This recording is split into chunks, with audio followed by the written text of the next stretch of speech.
Bismillahirrahmanirrahim. Assalamualaikum warahmatullahi wabarakatuh. Saya Lisna Susilawati dari Prodi Perbankan Syariah kelas C. Saya akan menyampaikan materi dari kelompok 1 sampai dengan kelompok 7. Materi yang pertama yaitu materi dari kelompok 1, peranan dan fundamental akuntansi manajemen dalam lingkungan yang bisnis yang dinamis. Peranan akuntansi manajemen bertujuan untuk memainkan jalur yang signifikan dalam menghasilkan informasi dan strategi bisnis lebih berkualitas.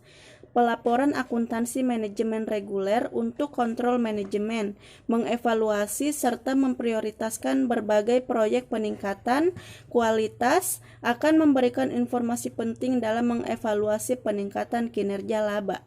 Kemudian dari kelompok 2 yaitu konsep biaya dan manajemen biaya atau cost management. Biaya merupakan kas atau nilai ekuivalen kas yang dikeluarkan oleh perusahaan untuk mendapatkan barang atau jasa yang diharapkan guna untuk memberikan suatu manfaat, yaitu peningkatan laba di masa mendatang.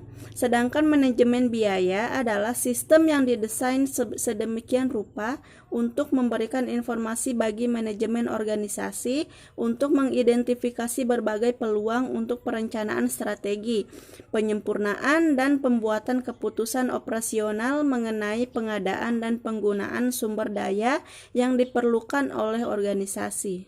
Kemudian dari kelompok 3 yaitu cost volume dan profit analysis dan perencanaan laba atau profit planning. Analisis biaya volume laba adalah suatu metode analisis untuk melihat hubungan antara besarnya biaya yang dikeluarkan oleh suatu perusahaan dan bersama volume penjualan serta laba yang diperoleh pada suatu periode. Perencanaan laba atau profit planning sering disebut budget perencanaan atau rencana operasi adalah rencana dari manajemen yang meliputi seluruh tahap dari operasi di masa yang akan datang.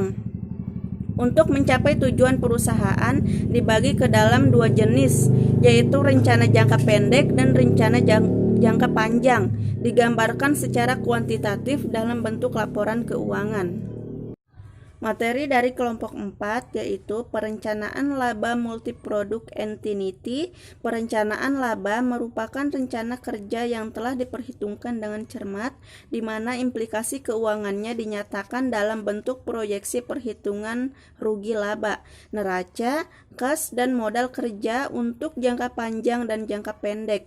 Perencanaan laba ditujukan kepada sasaran akhir organisasi dan bermanfaat sebagai pedoman untuk mempertahankan arah kegiatan yang pasti. Kelompok 5, analisis perilaku biaya. Perilaku biaya adalah hubungan antara total biaya dengan perubahan volume aktivitas. Perilaku biaya merupakan hal yang penting dalam pengambilan keputusan, estimasi biaya yang akan datang, dan evaluasi terhadap pelaksanaan di masa lalu.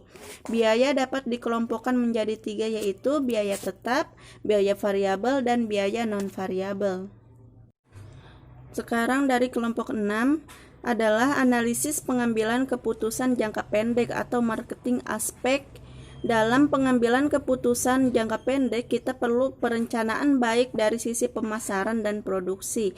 Marketing aspek merupakan aspek pemasaran di mana aspek pemasaran merupakan faktor penting yang dijadikan sebagai kunci dari perusahaan, khususnya dalam memetakan pasar.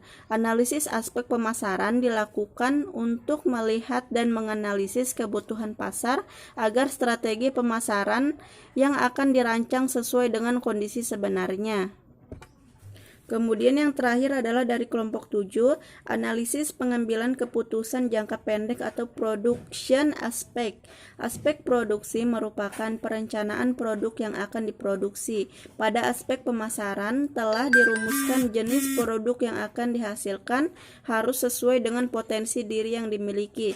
Tentunya produk tersebut memiliki potensi atau prospek pasar yang memadai. Sebelum melakukan proses produksi, terlebih dahulu perlu dirancang kebutuhan, sarana dan prasarana yang akan digunakan dalam menghasilkan produk.